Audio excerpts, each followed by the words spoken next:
Hello students, हमारे YouTube के channel पर आपका एक बार फिर से मोस्ट वेलकम है। हम आपके लिए लेकर के आए हैं एनसीईआरटी 11th मैथ्स का एक्सरसाइज 1.1। ये हमारा तीसरा लेक्चर है और अगर शुरुआत के फर्स्ट एंड सेकंड लेक्चर आपने नहीं देख के आओ तो देख के आ जाओ। अगर उतना देख लोगे ना तो अभ्यास को मतलब कि आराम से लगा सकते हो। छोटा मोटा वीडियो है, बड़े मुश्किल थे, 40 मिनट के अंदर दोनों समाप्त कर दिए गए हैं। मतलब कि एक है हमारा लगभग 25 मिनट का और एक लगभग है 10 मिनट का। तो देख के आ जाओ, मज़े के लिए देखो उसको। इंटरेस्ट क्या पढ़ाई करो। मैथ बिल्कुल आसान सब्जेक्ट है। 11th का 12 का सबका मैथ आसान होता है, बस ध्यान से समझो। एक्सरसाइज 1.1 ठीक है ना। मैं वहाँ पे सवाल पेस्ट कर रहा हूँ। एनसीईआरटी है बेटा, ध्यान दीजिएगा। यह क्या है? एनसीईआरटी है, थोड़ा ध्यान दीजिएगा। मैंने क्या बोला? सवाल नंबर पहला। वैसे मैं बोल दे रहा हूँ, बस देखो सवाल आप यहाँ पे देखो और मैं बता रहा हूँ, आपको समझा रहा हूँ। लिखा है सवाल नंबर पहला, आप देखने को पा रहे हो। निम्नलिखित में कौन कौन से समुच्चय हैं? उत्तर का औचित्य बताइए। एक प्रश्न दिया है ना कि जो 4-5 मतलब कि स्टेटमेंट आप देख रहे हो और कौन कौन सा समुच्चय के लायक है आप उसको बताना है। तो पहला स्टेटमेंट क्या लिखा है? जे अक्षर से प्रारंभ होने वाले सभी वर्ष के महीनों के नाम।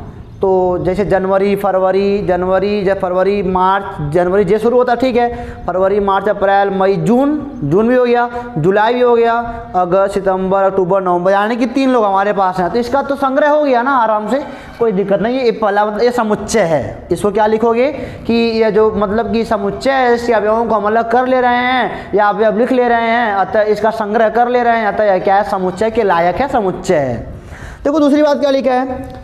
भारत के 10 सबसे अधिक प्रतिभाशाली लेखकों का संग्रह। यार अब देखो जरा क्या हो रहा है कि बोल रहा है कि भारत के 10 सबसे अधिक शक्तिशाली या प्रतिभाशाली लेखकों का संग्रह। ये कैसे अलग करोगे? ये अलग नहीं हो पाएगा ना, ये बिल्कुल अलग नहीं हो पाएगा यार। पीछे वाला जो मतलब हमारे पास एग्जाम्पल था वो सबके लिए था, सब वही चीज़ अलग करते। लेकिन अच्छा बताओ, अगर मैं बोलूँ कि 10 आपकी किताब के कुछ लेखक हैं जो सबसे अच्छे लेखक हो, आप उनको बनाओ संग्रह उनका। तो देखो आप कुछ और लिखोगे, आपके बगल का दोस्त कुछ और लिखेगा, यानी कि यहाँ पे स्पष्ट नहीं हो रहा मुझे लिखना क्या है। सबके अब हो सकता है कि एक ऐसा लेखक हो जो एक के लिए अच्छा लगता हो, एक के लिए नहीं अच्छा लगता हो, तो सारे स्टेटमेंट अलग अलग आएंगे ना। यानी कि 100 लोग होंगे, 100 अलग अलग उत्तर देंगे। यानी कि यह सेट नहीं है ना, इसका कॉम्बिनेशन या इसका कलेक्शन नहीं हो पा रहा, मेरे पास की बात नहीं है। मैं केवल अपने लिए बना रहा हूँ, सबके लिए होना चाहिए ना, तब सेट का आएगा ना। ये सही नहीं है। तीसरा क्या बोल रहा है? विश्व के सर्वश्रेष्ठ 11 बल्लेबाजों का संग्रह। सर्वश्रेष्ठ कौन होता है? मेरे लिए कोई और अच्छा है, किसी और के लिए कोई और अच्छा है, ऐसा होता है ना। यहाँ भी कलेक्शन इम्पॉसिबल है, यानी कि that is not called any set. Okay, अब क्या बोल रहा है? आपकी कक्षा के सभी बालकों का संग्रह। कोई बात नहीं भैया, आपकी क्लास में 45 बच्चे हैं, सबको कलेक्ट कर लो, हो गया, सब वही करेंगे। कोई इंसान आएगा उसी 45 चुन लेगा, आपके क्लास का कन्फर्म कर दिया ना, सब वही करेंगे, भी सेट है। अगला बोल रहा है कि 100 से कम सभी प्राकृतिक संख्याओं का समुच्चय। अरे भैया 1 से 99 सब लिखोगे, कोई छोटा बच्चा होगा अभी 1 से 99 तो लिखेगा, कोई बड़ा होगा अभी वही लिखेगा, सबके लिए वही होगा, ये भी शब्द सेट है। अगला क्या बोलता है? लेखक प्रेमचंद्र द्वारा लिखित उपन्यासों का संग्रह। अब प्रेमचंद जो उपन्यास लिखेंगे वो लिखे हैं, उनका अपना फिक्स है, वो हम भी लिखेंगे, वही तुम भी लिखोगे, सबके लिए बराबर होगा, यानी कि अभी सेट है भैया। अगला क्या बोलता है? सभी सम संख्याओं का, सभी सम पूर्णांकों का संग्रह। ये अभी सेट है। पूर्णांक भी हो, सम हो, 2, 4, 6 सब वही लिखेंगे, यानी कि अभी सेट है। और अगला क्या है? इस अध्याय में आने वाले प्रश्नों का संग्रह। भैया 11-12 सवाल होगा, सब वही लिखोगे, अध्याय मिलेगा।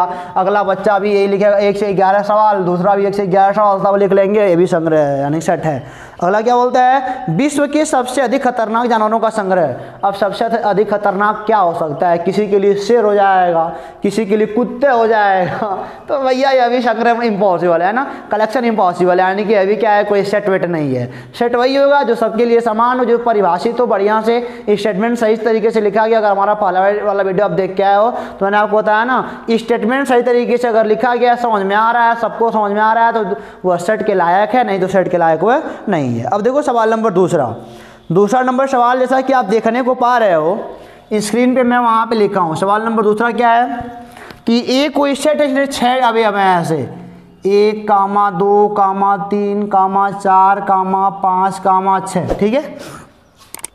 रिक्त स्थानों मतलब कि ऐसे भरना है। देखो जरा, ये होता है इज एलिमेंट ऑफ, सॉरी ये गड़बड़ हो गया ना, ये होता है इज एलिमेंट ऑफ, ऐसे बनाते हैं, ऐसे लगाते हैं, इज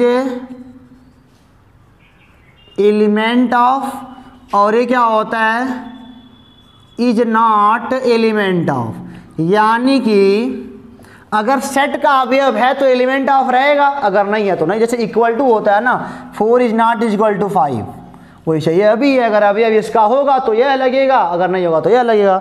अब क्या दिया है, देखो पहला क्या लिखा है यहाँ पे, ऐसे लिखा है 5a, दूसरा क्या लिखा है कि 8a, तीसरा क्या लिखा है कि 4a, और जो बाकी है आगे लिखा है ना वो आपका होमवर्क है, आप खुद करो उसको, ठीक है ना। अच्छा बताओ 5 क्या a में है, 5 क्या a का अवयव है, तो लिख दो इज एलिमेंट ऑफ।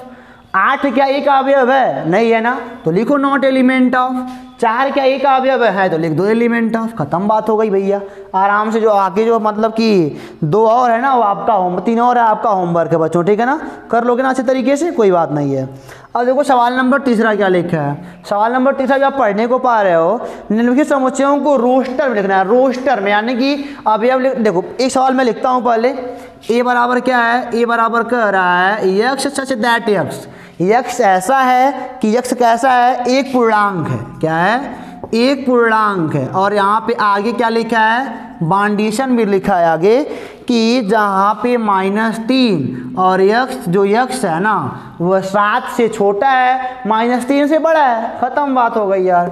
ए बराबर क्या लिखना है तब, तो -3 से लेकर 7 तक क्या क्या आएगा, माइनस पूर्णांक लिखना है, -1 0 1 2 3 4 5 6 हो गया यार।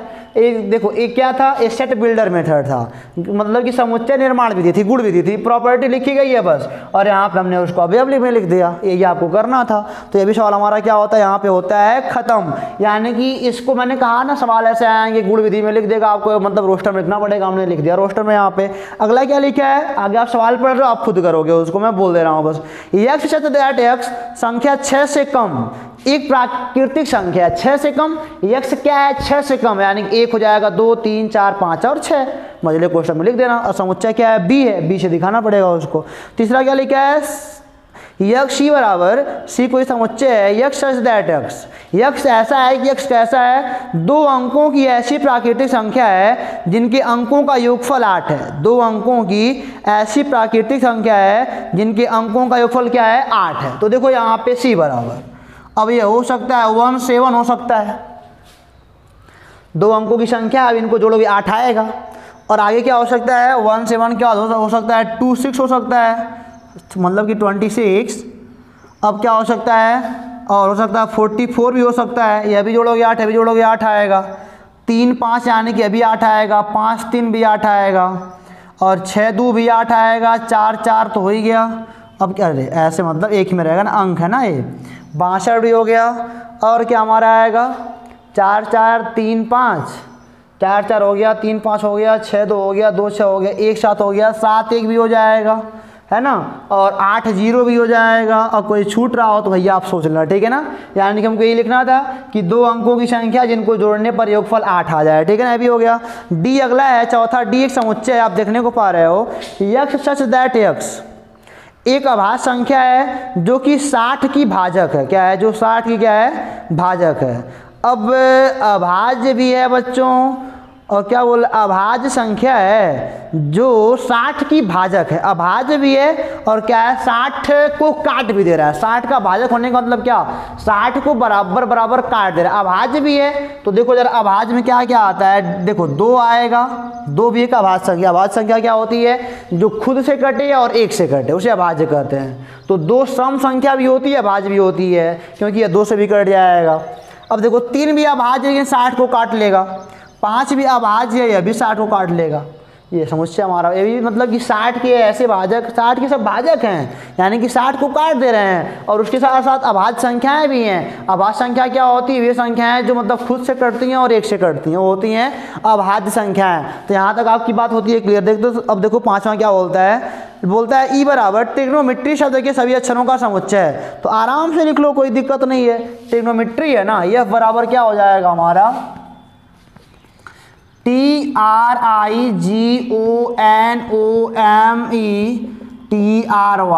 तो हम जानते हैं ये क्या होगा, एक अवयव एक ही बार लिखा जाएगा, टी कई बार एक बार लिखा जाएगा। आई एक ही बार लिखा जाएगा। क्या लिखा है? सभी अक्षरों का समुच्चय लिखा है ना। हाँ ठीक है। और क्या है? आर भी इसी में है, ओ भी है, एन भी है, एम भी है, ई भी है, वाई भी है। जो अंक छूटा होगा आपका मर्जी है, आप लिखना वहाँ पे, ठीक है ना। अगला क्या है? यफ बराबर बेटर शब्द के अक्षरों का समुच्चय। बेटर कोई शब्द है, अब यहाँ यफ ये वाला ई था, ये वाला यफ है, तो बेटर में B E double T E R, गलत नहीं है, इसको सही अरेंज करो। ये क्या हो जाएगा? बी, जो 2 बार उनको 1 बार कर लो, ये हमारा लास्ट आंसर बन जाएगा, ठीक है ना। तो सवाल नंबर तीसरा भी हमारा क्या होता है कंप्लीट। अब देखो सवाल नंबर चौथा बच्चों क्या कहता है, ठीक है ना। इसको हम लोग मिटाते हैं। अब देखते हैं सवाल नंबर चौथा क्या कहता है। उम्मीद करते हैं कि आपको एक्सरसाइज 1.1 समझ में आ रहा होगा और आ भी गया होगा, कोई दिक्कत आपको यहाँ तक हुई नहीं होगी, ठीक है ना। अब देखो सवाल नंबर चौथा क्या बोलता है बच्चे। चौथा बोलता है, आप देख रहे हो स्क्रीन पे, निम्नलिखित समुच्चयों को समुच्चय निर्माण विधि में व्यक्त करो। कोई बात नहीं है, ये लिखा है 3 6 9 12। क्या लिखा है यार? देखो ये लिखने के सबके अपने अलग अलग मेथड है। चौथे का पहला है, कोई सेट है ए बराबर, ए नहीं है, हम ए मान लेते हैं, ठीक है ना। 3 6 9 12 लिखना है, यहाँ पे माना समुच्चय ए है ये, ठीक है ना। इसको लिख लो। अब ए बराबर क्या हो जाएगा? यक्ष सच दैट यक्ष। यक्ष क्या है? 3 एक नम 3 3 दूनी 6 3 3 9 3 चौके 12। यक्ष क्या है? तो बोलेंगे 3 के, यहाँ लगा दो कामा थोड़ा सा, 3 के प्रथम 4 गुणज, बस मझला वाला कोष्ठक, ठीक है ना। 3 के प्रथम 4 गुणज लिखना बस है आपको। ये रोस्टर है, हमने क्या लिख दिया? गुण में लिख दिया, भैया वो करना था। अगला है 2 4 8 16 32। क्या लिखा है? 2 4 8 16 32। दूसरा क्या है बच्चों? ध्यान देना, 20 बराबर चलो मान लेते हैं 2 4 8 16 32। अगर पढ़ने को पा रहे हो तो मुझे तो समझ में आ रहा है भैया। यक्ष सच दैट यक्ष, और यहाँ पे क्या हो जाए? ओ क्या है? 2 पे यन है, और जहाँ यन क्या है? छोटा है 5 से। अब देखो 2 पे 1 रखोगे, देखो यन का मान कहाँ से है? यन 5 से छोटा है भैया। देखो पूरा लिख दिया, बस आपको इसको लिखना है, लाइन में समझाना है बस। यन का मान छोटा है 5 से, यानी कि 1 2 3 4। 1 रखोगे 2 1 नम 2, 2 पे पावर 1 2 आएगा। 2 रखोगे 2 पे पावर 2 4 आएगा। 3 रखोगे 8 आएगा। 4 रखोगे 16 आएगा। अरे यहाँ पे 6 लिख दो, 6। या तो ऐसे कर दो बराबर, क्योंकि 2 पे 5 तो 32 आएगा ना। जो यन है वह 5 के या तो बराबर या 5 से छोटा है। अरे 5 से छोटा है, 5 के बराबर तक भी है। मान लो केवल बच्चा यहीं तक लिखता है तो यहाँ पे 6 लगाना पड़ेगा। जो यन है वह पूर्णांक है, यन क्या एक पूर्णांक है, और 6 से क्या है? छोटा है। तो 1 2 3 4 5 यहाँ पे रखोगे, सारे एलिमेंट हमारे मिल जाएंगे। अगला क्या है? 5 25 125 625। 5 पे यन लगा दोगे, और यहाँ पे यन क्या होगा? छोटा बराबर 4 से होगा। 5 से पे पावर 1 5, 5 पावर 2 25, 5 पावर 3 625, 5 पावर 4 यानी क्या हो जाएगा? 5 पावर 3 125 होगा ना, उसके बाद 625 आ जाएगा, ठीक है। अगला क्या है? 2 4 6। तो ये तो सम संख्याओं का समुच्चय है यार। आप क्या लिखोगे? यक्ष दैट यक्ष, मतलब कि सभी सम संख्याओं का समुच्चय। अगला क्या है? अनंत तक जा रहा है, पता नहीं कहाँ तक जा रहा है। अगला क्या है? 1 4 9 से लेकर जा रहा है 100 तक, यानी कि 1 4 9 पढ़ना पड़ेगा ना बच्चों। ये क्या है? मान लो कोई डी है, 1 से लेके 4 9 कहाँ तक गया है? 100 तक। यानी कि अब समझ सकते हो यह कैसे बना होगा? 1 का स्क्वायर, 2 का स्क्वायर, 3 का स्क्वायर, डाट डाट 10 का स्क्वायर। यानी कि क्या बोलोगे? क्या है? 1 का स्क्वायर, 2 का स्क्वायर, 3 का स्क्वायर। तो लिखोगे डी बराबर यक्ष सच दैट यक्ष। यक्ष सच दैट यक्ष प्रथम 10 प्राकृतिक संख्याओं का वर्ग। प्रथम 10 प्राकृतिक संख्याओं का वर्ग, ठीक है ना। यहाँ तक बात हमारी होती है क्लियर। अब हम चलते हैं सवाल नंबर 5 में। बस सोच के लिखना है, यहाँ तक आपका माइंड वर्क करता है बच्चों। क्या आप सही से हमारे व्हाइट बोर्ड को देख पा रहे हो? हाँ, देख तो पा रहे हो, बढ़िया से देख पा रहे हो। तो हमने इतने सवाल ख़त्म कर लिए और उम्मीद करते हैं कि आपको समझ में भी सब कुछ आया होगा, आपको कहीं भी कोई प्रॉब्लम नहीं हुई होगी, ठीक है ना। अब देखो सवाल नंबर 5वां क्या बोलता है। सवाल नंबर 5वां बच्चों बोल रहा है ना कि निम्नलिखित, आप देखो उसमें क्या लिखा है, निम्नलिखित समुच्चयों के सभी अवयवों को सूचीबद्ध कीजिए। यार अब देखो, अब आपको टेबुलर में लिखना है, मैं वैसे बोल रहा हूँ। लिखा ए बराबर एक्स सच दैट एक्स एक विषम प्राकृतिक संख्या है, विषम भी है और क्या है, प्राकृतिक संख्या, एक विषम प्राकृतिक संख्या है। तो क्या लिखोगे, मतलब कि यार कुछ भी हो सकता है, 3 5 7 9 11 13 15, एक विषम सिंगल नहीं है, केवल सिंगल नहीं है, एक विषम जो भी है वह विषम भी है प्राकृतिक भी है, ठीक है ना। तो एक सिंगल नहीं है, अगर यह लिखा होता केवल और केवल एक तब लिखते वहाँ पे, लेकिन मतलब क्या लिखा है, यक्स सच दैट एक्स एक विषम प्राकृतिक संख्या है। तो ए बराबर क्या हो जाएगा, 3, वे संख्याएं जो 2 से पूरा नहीं करते हैं उसे विषम बोलते हैं। तो ए बराबर 1 नहीं आएगा, 3 आएगा, 5 आएगा, 7 आएगा, 9 आएगा। हाँ रुक जाओ मिनट, विषम मतलब कि जो 2 से 1 भी आ जाएगा, उसमें 1 भी आता है ना, उसमें 1 भी आता है। 1 आएगा, 3 आएगा, 5 आएगा, 7 आएगा, 9, पता डर लगा के छोड़ना, ठीक है ना। अगला क्या है कि b बराबर, देखो यहाँ पे मैं देखता हूँ इसको क्या लिखा है, दूसरा बराबर b बराबर यक्स सच दैट यक्स एक पूर्णांक है। यह क्या है, एक पूर्णांक, यानी कि पूरा अंक ही है, जो कि -1/2,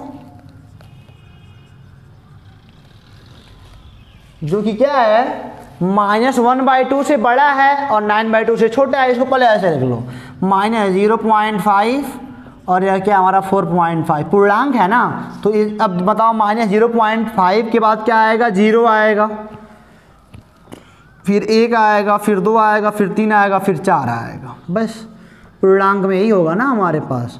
अरे ऐसे बना लो आप बढ़िया से, यहाँ पे आएगा -0.5, यहाँ पे आएगा 0, 1 2 3 4 4.5, तो पूर्णांक है, यानी कि बीच 4 पड़े हैं, 4 5, तो ये हमारा हो जाएगा बी वाला हो जाएगा। अब देखो अगला क्या बोल रहा है, अगला आपसे बोल रहा है कि c बराबर एक्स सच दैट एक्स एक पूर्णांक है और जहाँ पे एक्स स्क्वायर छोटा है बराबर है 4 से, एक्स स्क्वायर क्या है, छोटा है बराबर है 4 से। क्या लिखा है, यक्स सच दैट, यानी कि यक्स ऐसा है कि यक्स एक पूर्णांक है और जो एक्स स्क्वायर है वह छोटा है बराबर है 4 से। तो भैया आप देखो यहाँ पे क्या हो जाएगा, बराबर भी है छोटा भी है, समुच्चय b बराबर है सी बराबर है। मैं सारा नहीं बता, आपको खाली हिंट कर रहा हूँ। ये हो जाएगा -2 का स्क्वायर भी 4 होता है, -1 का स्क्वायर करो 1 आएगा, अभी 4 से छोटा है, 0 भी आ जाएगा, 1 भी आएगा और क्या आ जाएगा, 2 भी आ जाएगा, सब सेटिस्फाई करेंगे। इसका स्क्वायर करोगे 4 आएगा, फॉलो कर रहा है, 1 आएगा फॉलो कर रहा है, 0 आएगा फॉलो कर रहा है, 1 आएगा फॉलो कर रहा है, 4 आएगा फॉलो कर रहा है, बस खत्म हो गया सब। अब देखो अगला क्या है, डी वाला क्या बोलता है, डी वाला इसका बोल रहा है कि लॉयल शब्द का एक अक्षर है, जो यक्स सच दैट यक्स है ना, लॉयल शब्द का एक अक्षर है। अरे भैया LOYAL, तो यहाँ पे चौथा जो है ना, डी बराबर लॉयल LOYAL। अब जानते हो L 2 बार हो जाएगा, नहीं लिखना चाहिए हमको, बस खत्म हो गया। और अगला क्या हमारा बच्चों, बस होता है यह वाला अभ्यास यहीं पे ख़त्म। तो उम्मीद करते हैं नहीं भाई, एक बचा है अभी, और बचा है यार अभी। अगला क्या लिखा है, ई बराबर एक्स सच दैट यक्स, क्या लिखा है, एक्स सच दैट यक्स वर्ष का एक ऐसा महीना है जिसमें 31 दिन नहीं होते हैं। यार 31 दिन नहीं होते हैं तो उसमें कौन कौन से वर्ष हैं, फरवरी, अप्रैल, जून, सितंबर, ऐसे वाला। जनवरी, फरवरी, मार्च जो गड्ढे में पड़ जाएगा वह मतलब 31 का नहीं है। तो जनवरी, फरवरी हो गया, मार्च, अप्रैल हो गया, मई, जून हो गया, जुलाई, अगस्त, सितंबर हो गया, अक्टूबर, नवंबर हो गया, बस।